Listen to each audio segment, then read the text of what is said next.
मित्रांनो, सकाळ सकाळी मी पुण्यात प्रकट झालो होतो, कारण आपल्याला अटेंड करायची होती पुण्यात सायकल मीटिंग. तुम्ही म्हणाल आम्ही असं चालत कुठं चाललोय, तर आपल्याला जायचं होतं मेट्रोने विमाननगरला. आपली मीटिंग ही नोव्होटेल हॉटेलला होती.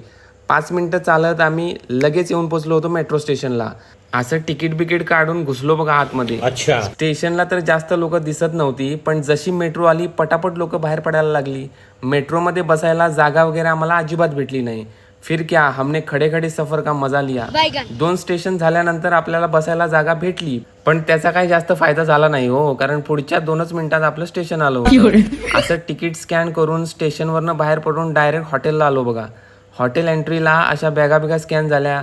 आल्या पहिला म्हटलं साहेबांना गुड मॉर्निंग म्हणूया, कारण दिवसभराची सेटिंग ही आताच लावायची होती. मित्रांनो, मीटिंगमध्ये सेल्स रिव्ह्यू झाला, कोणाकोणाचे बर्थडे सेलिब्रेशन झाले, तर कोणाची रिटायरमेंट सेलिब्रेशन झाली. मीटिंगला खास बात असते म्हणजे 12 प्रकारची पकवानं खायला भेटतात. पण या मीटिंगला खास बात म्हणजे हॉटेलमध्ये सगळ्यात जास्त हा रोबोट आम्हाला दिसला, जो सगळ्यांना वेलकम ड्रिंक घेऊन फिरत होता. यावेळची मीटिंग आपल्यासाठी तर एक नंबर आणि निवांत गेली होती. तर मित्रांनो, आजच्या व्हिडिओमध्ये एवढंच. व्हिडिओ आवडला असेल तर शेअर, लाईक आणि फॉलो नक्की करा.